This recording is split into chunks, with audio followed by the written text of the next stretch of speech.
बहुत बहुत स्वागत है आप सबों का आपके अपने YouTube चैनल शिक्षा विद आयुष में। और मैं आयुष आप सबों के लिए फिर से स्टैटिक जीके का नेक्स्ट पार्ट लेके आ गया हूं। और तो साथ ही दोस्तों, अगर इसके पीछे के वीडियोस को नहीं देखा है तो ऊपर आई बटन से भी आप लोग उस वीडियो को देख सकते हैं। दोस्तों, अगर वीडियो अच्छा लगे तो वीडियो को लाइक ज़रूर कीजिएगा, वीडियो को ज़्यादा से ज़्यादा अपने फ्रेंड सर्कल में शेयर कीजिए और चैनल पर अगर नए हैं तो चैनल को जरूर सब्सक्राइब कीजिएगा। साथ ही दोस्तों, एक चीज़ और देख लीजिए कि ये जो प्रैक्टिस सेट है आपका, इससे बहुत सारे क्वेश्चन आपको एनटीपीसी एग्जाम में देखने को मिल जाएंगे। स्टैटिक जीके के खास करके जो भी प्रश्न बन रहे हैं, ज़्यादातर प्रश्न आपको इसी बुक से देखने को मिल रहे हैं। तो आपसे एक रिक्वेस्ट है, अगर एग्जाम में आपको क्वालिफाई होना चाहते हैं तो इस वीडियो सीरीज़ में कंटिन्यू बने रहिएगा। अगर नए हैं तो पीछे के वीडियोज़ को भी जरूर देखिएगा। तो आइए दोस्तों स्टार्ट करते हैं। और साथ ही दोस्तों, बिना स्किप की वीडियो को देखिएगा, क्योंकि बहुत सारे ऐसे क्वेश्चन होते हैं जो कि आप स्किप कर जाते हैं और शायद वह क्वेश्चन आपके एग्जाम में आ जाए। तो इस तरह की का भी बहुत ज़्यादा प्रॉब्लम आ जाता है। तो आइए बिना देर की हम लोग स्टार्ट करते हैं। आज का फर्स्ट प्रैक्टिस सेट है हमारा practice set number 98। First question है कि आनंद मठ पुस्तक के लेखक कौन है। तो देखिए, आनंद मठ जो है काफ़ी आपका देखेंगे तो चर्चित पुस्तक है। तो इसको लेखक कौन हो जाएंगे, तो बंकिम चंद्र चट्टोपाध्याय। एक चीज़ और देख लीजिएगा कि आपका ये प्रैक्टिस सेट आज 98 है। बहुत सारे क्वेश्चन अब आपको रिपीटेड दिखेंगे जो कि पीछे से है। तो इससे क्या होगा कि आपका बहुत सारा जो है क्वेश्चन रिपीटेड है। तो उससे होगा कि आपका जो भी प्रश्न इसमें से नहीं आता था वो सभी क्या होगा कि आपका फिर से रिकॉल हो जाएगा और लंबे समय तक स्मरण रहेगा आपके दिमाग में। तो आनंद मठ के बारे में देखेंगे तो इसके लेखक कौन हो जाएंगे, तो बंकिम चंद्र चट्टोपाध्याय। साथ ही आनंद मठ से ही आपका क्या है, वंदे मातरम को लिया गया है। ठीक है, वंदे मातरम जो कि भारत का राष्ट्रीय गीत है, उसको किससे लिया गया है, तो उसको आपका आनंद मठ से ही लिया गया। किसकी रचना है, तो बंकिम चंद्र चट्टोपाध्याय की। नेक्स्ट है क्वेश्चन नंबर सेकंड कि निम्नलिखित में से कौन सा कथन असत्य है। तो देखते हैं, पढ़ते हैं हम लोग सभी कथन को। तो पहला कथन है, ध्रुव भारत का सबसे बड़ा शोध रिएक्टर। तो देखिए, ध्रुव के बारे में बोला गया कि भारत का सबसे बड़ा शोध रिएक्टर, तो यह तो सही है। दूसरा है कि ध्रुव साइरस रिएक्टर का ही बड़ा मॉडल है तथा इसका स्वदेश तकनीक से ही निर्मित किया गया था। तो यह भी देखेंगे तो सही ही है। तीसरा बात करें, कहा कि वर्तमान में यह अस्त्र श्रेणी प्लूटोनियम को बनाने का मुख्य साधन है। तो यह भी देखेंगे तो आपका सही ही है। तो राइट आंसर यहाँ पे क्या होगा, सेकंड के लिए राइट आंसर होगा ऑप्शन नंबर डी। तीनों के तीनों कथन क्या है, सही है। थर्ड क्वेश्चन है, निम्नलिखित में कथनों में से कौन सा एक सही नहीं है। देखते हैं, पहला है आपका कि भारत का सबसे बड़ा बौद्ध मठ अरुणाचल प्रदेश में। ठीक है, तो देखिए भारत का जो सबसे बड़ा बौद्ध मठ है वह आपका अरुणाचल प्रदेश में है। ठीक है, क्या है, अरुणाचल प्रदेश में। क्या नाम है उसका, तो तवांग मठ। ठीक है, याद रखना है, तवांग मठ।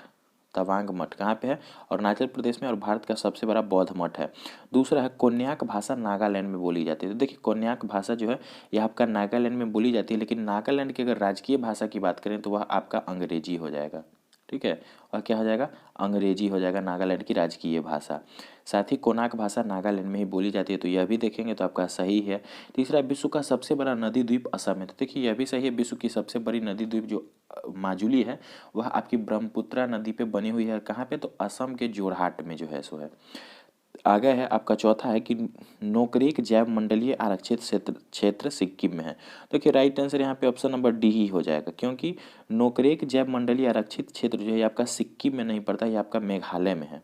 ठीक है, कहाँ पे है, यह आपका मेघालय में हो जाएगा नोकरेक। तो राइट आंसर क्या होगा आपका, ऑप्शन नंबर डी।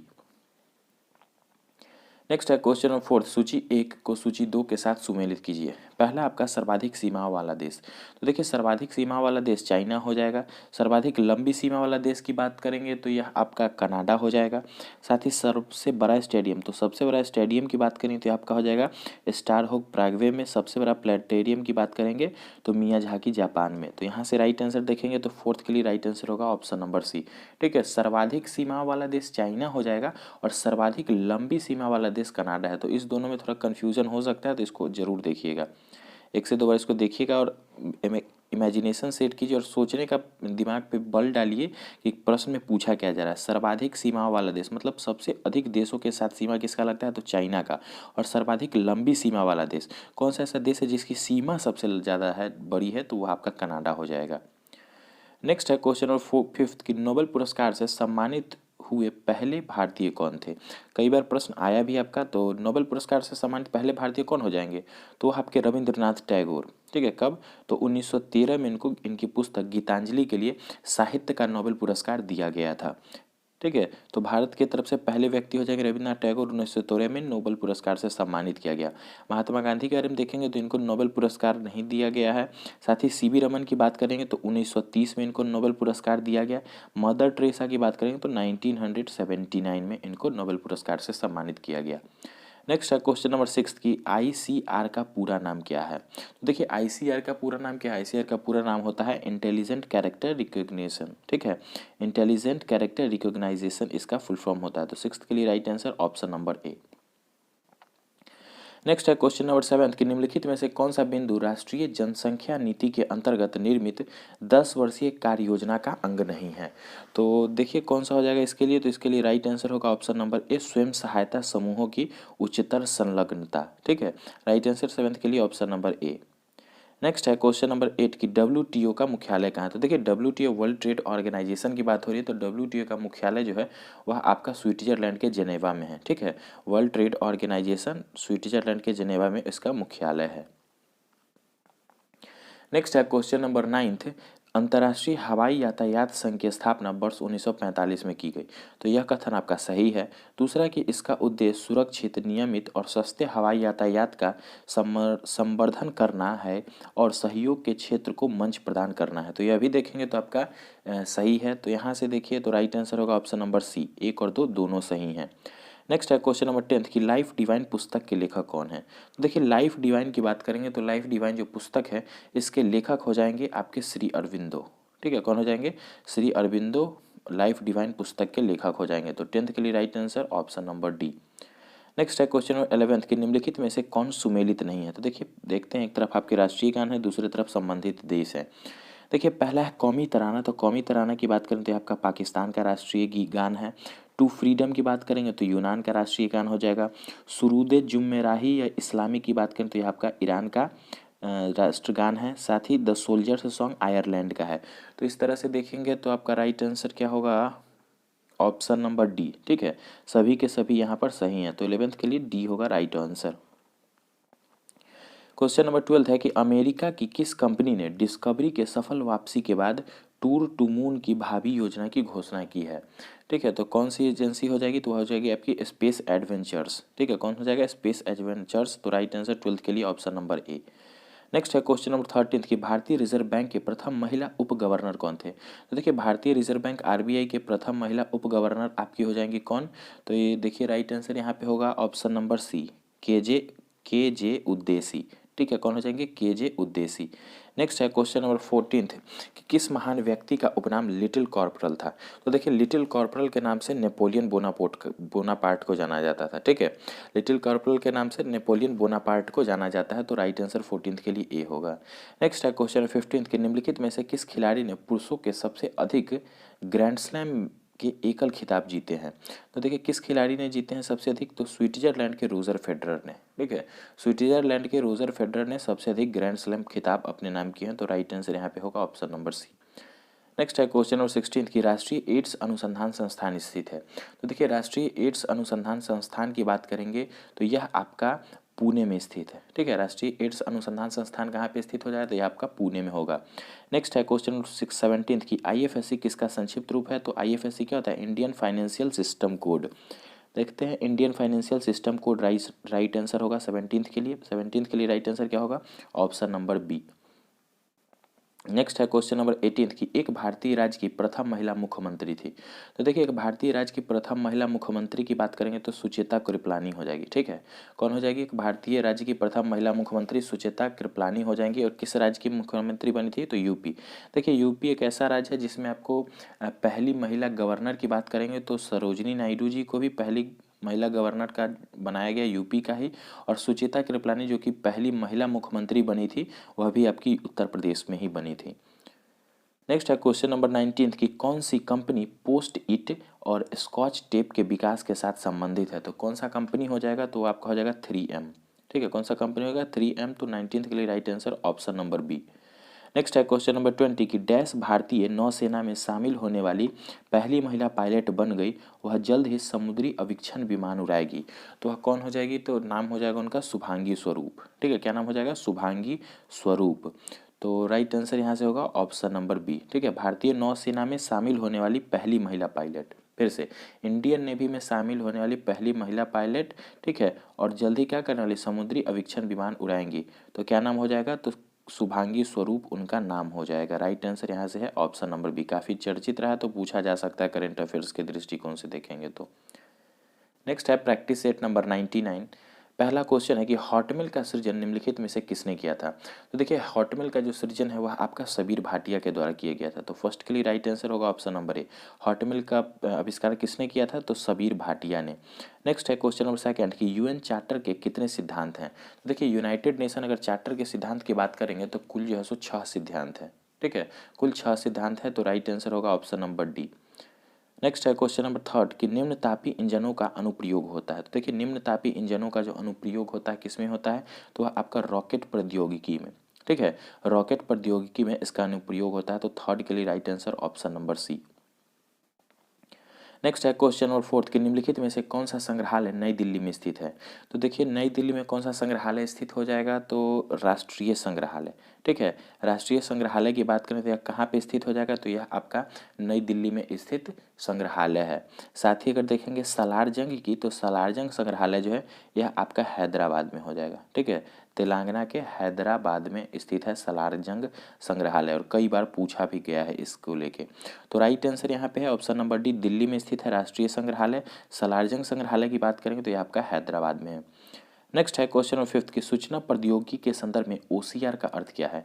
तो देखिए ओसीआर क्या होता है, ओसीआर आपका होता है ऑप्टिकल कैरेक्टर रिकॉग्नाइजेशन, ठीक है, क्या होता है ऑप्टिकल कैरेक्टर रिकॉग्नाइजेशन। हिंदी में देखेंगे तो होता है प्रकाशीय लक्षण अभिज्ञान, ठीक है, क्या हो जाएगा, प्रकाशीय लक्षण अभिज्ञान इसका राइट आंसर हो जाएगा। तो फिफ्थ के लिए right answer option number A, optical character recognition. Next है क्वेश्चन नंबर सिक्स की 2011 जनगणना अनुसार एक व्यक्ति प्रति किलोमीटर जनघनत्व वाला देश का एकमात्र जिला कौन सा है। तो देखिए वह कौन सा देश का जिला हो जाएगा, तो दिबांग घाटी, ठीक है, दिबांग घाटी कहाँ पे है, तो अरुणाचल प्रदेश में। और भारत की सबसे अधिक जनसंख्या घनत्व वाला राज्य कौन सा हो जाएगा, तो वह आपका अरुणाचल प्रदेश ही होगा। तो राइट आंसर यहाँ पे है ऑप्शन नंबर बी। नेक्स्ट है क्वेश्चन नंबर सेवन कि संघाई कॉरपोरेशन ऑर्गेनाइजेशन में शामिल है। तो देखिए एससीओ जो है संघाई कॉरपोरेशन ऑर्गेनाइजेशन, तो उसमें शामिल सदस्य कौन कौन से हैं, तो देखते हैं। तो पहला आपका हो जाएगा चाइना, रूस, कजाकिस्तान, उज्बेकिस्तान, तजाकिस्तान और किर्गिस्तान। तो ये सभी जो है सो आपको एससीओ में शामिल सदस्य देश हैं। तो राइट आंसर क्या होगा यहाँ से ऑप्शन नंबर ए, ठीक है, कौन कौन सा देश, तो चाइना, रूस, कजाकिस्तान, उज्बेकिस्तान, तजाकिस्तान और किर्गिस्तान। नेक्स्ट है क्वेश्चन नंबर 8 कि निम्न में से अफ्रीका का कौन सा देश ओपेक का सदस्य नहीं है। तो देखिए अफ्रीका का जो ये देश है दक्षिण अफ्रीका, यह आपका ओपेक का सदस्य नहीं है। साथ ही अगर ओपेक के बारे में देखेंगे तो इसका फुल फॉर्म क्या होता है, एक oil and petroleum exporting countries, ठीक है, oil and petroleum exporting countries इसका फुल फॉर्म हो जाएगा। और साथ ही अगर इसके हेडक्वार्टर की बात करें तो इसका हेडक्वार्टर कहाँ पे हो जाएगा, इसका हेडक्वार्टर होगा आपका वियना में, ठीक है, वियना में इसका हेडक्वार्टर होगा। नेक्स्ट है क्वेश्चन नंबर 9 कि नासा अमेरिकी अंतरिक्ष अभिकरण ने केपलर नामक दूरबीन का प्रवर्तन किया किसको ले जाने के लिए। तो देखिए नासा अमेरिकी अंतरिक्ष अभियान केपलर नामक दूरबीन का जो प्रवर्तन किया गया किसको ले जाने के लिए, तो यह जो है सो आपका पृथ्वी तुल्य ग्रहों को ले जाने के लिए। और यह क्वेश्चन देखेंगे तो आपका रिपीटेड है, पीछे के एक दो पीछे वीडियोज़ में आपको देखने को मिला होगा। तो 9th के लिए राइट आंसर यहाँ पे है ऑप्शन नंबर डी। नेक्स्ट है विश्वनाथन आनंद ने विश्व शतरंज चैंपियनशिप कितनी बार जीता है। तो देखिए विश्वनाथन आनंद ने कुल जो है सो 5 बार विश्व शतरंज चैंपियनशिप अपने नाम किया है। नेक्स्ट है क्वेश्चन नंबर 11 कि भारतीय राष्ट्रीय कांग्रेस की पहली महिला अध्यक्ष कौन थी। तो देखिए अगर पूछा जाए कि भारतीय राष्ट्रीय कांग्रेस की पहली महिला अध्यक्ष की बात होगी तो वह आपकी एनी बेसेंट हो जाएंगी। तो राइट आंसर तो यहाँ पे सी होगा। लेकिन अगर क्वेश्चन में इस तरह से पूछा जाए कि भारतीय राष्ट्रीय कांग्रेस की पहली भारतीय महिला अध्यक्ष कौन थी, तो वह आपका हो जाएंगे सरोजनी नायडू, ठीक है। अगर सिर्फ महिला के बारे में पूछा जाए तो एनी बेसेंट, और अगर पूछा जाए कि भारतीय महिला तो वहाँ पे आपका आंसर जो है सो सरोजनी नायडू होना चाहिए। तो यहाँ से तो आपका राइट आंसर होगा ऑप्शन नंबर सी। नेक्स्ट है क्वेश्चन नंबर 12 कि निम्नलिखित में से कौन सा एक युग्म सुमेलित नहीं है। तो देखते हैं, पहला आपका हिरेन भट्टाचार्य है, तो यह आपका कठपुतली कला से संबंधित है, तो यह तो सही है। दूसरा देखेंगे तो मालिनी राजकुमार, तो भरतनाट्यम शास्त्रीय, तो यह भी सही है। प्रतिमा प्रहलाद की बात करेंगे तो हिंदुस्तानी स्वर संगीत, तो यह भी आपका सही है। तो यहाँ से देखिएगा तो राइट आंसर होगा ऑप्शन नंबर डी, उपरोक्त में से कोई नहीं, सभी के सभी क्या हैं, सही हैं। नेक्स्ट है क्वेश्चन नंबर 13 कि यह देखा गया है कि अंतरिक्ष उड़ान के दौरान यात्री के मूत्र में भारी मात्रा में कैल्शियम निकल जाता है, इसका क्या कारण है। तो देखिए इसका कारण क्या है, तो इसके पीछे देखेंगे तो सूक्ष्म गुरुत्व मतलब माइक्रो ग्रेविटी के कारण इस तरह की घटनाएं होती हैं। तो 13 के लिए राइट आंसर होगा ऑप्शन नंबर बी। नेक्स्ट है क्वेश्चन नंबर 14 कि अंतरिक्ष में विचरण करने वाला प्रथम व्यक्ति कौन था। तो देखिए अंतरिक्ष में अगर विचरण करने वाले प्रथम व्यक्ति की बात करेंगे, मतलब अंतरिक्ष में तैरने वाले, तो पहले व्यक्ति हो जाएंगे कौन, एलेक्सी लियोनोव। ठीक है, क्या नाम हो जाएगा उनका, तो एलेक्सी लियोनोव उनका नाम हो जाएगा। 14 के लिए right answer option number C. Next है क्वेश्चन 15 की मध्याह्न भोजन योजना संबंधित नहीं है। तो देखिए मध्याह्न भोजन योजना किससे संबंधित नहीं है, तो देखते हैं। तो आपका शैक्षिक उन्नतीकरण से, तो यह तो आपका सही है। सामाजिक समता से, तो यह भी आपका एक तरह से सही माना जा सकता है।